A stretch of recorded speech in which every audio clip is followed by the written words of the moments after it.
আসসালামু আলাইকুম রহমতুল্লাহ। ভাবিনি যে এত তাড়াতাড়ি আমাকে এই ভিডিওটা বানাইতে হবে। মরণ সবারই আছে, সকল প্রাণীরই আছে। তারপরেও আমার তিলে তিলে করা এই ব্রাহ্মা মুরগি হঠাৎ করে আজকে প্রতিদিনের মতো আমি খামারে যাই।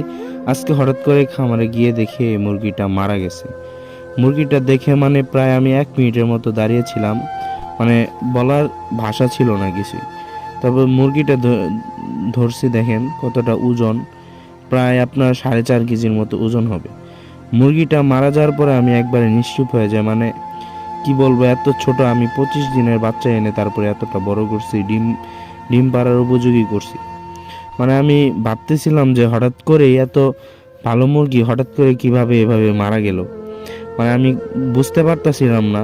আমি বারবার মুরগিটার দিকে দেখতেছিলাম, তারপর চিন্তা করে দেখলাম যে পেটটা চিরা যাক, কি কারণে মুরগিটা মারা গেছে সেটা বোঝা যাবে।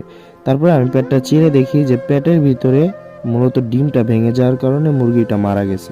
কারণ সাধারণত মুরগির যদি ডিম ভিতরে আটকা পড়ে তাহলে মুরগি চেষ্টা করলে সেটা বের করতে পারে, কিন্তু ডিমের খোলসও যদি পাতলা হয় তারপরে ওটা বের করতে পারে, কিন্তু ভিতরে হয়তো বাড়াবাড়ি করার কারণে মুরগির ডিমটা ভেঙে গেছে, তার জন্য মারা গেছে। তো সবাই দোয়া করবেন। আসসালামু আলাইকুম রহমতুল্লাহ।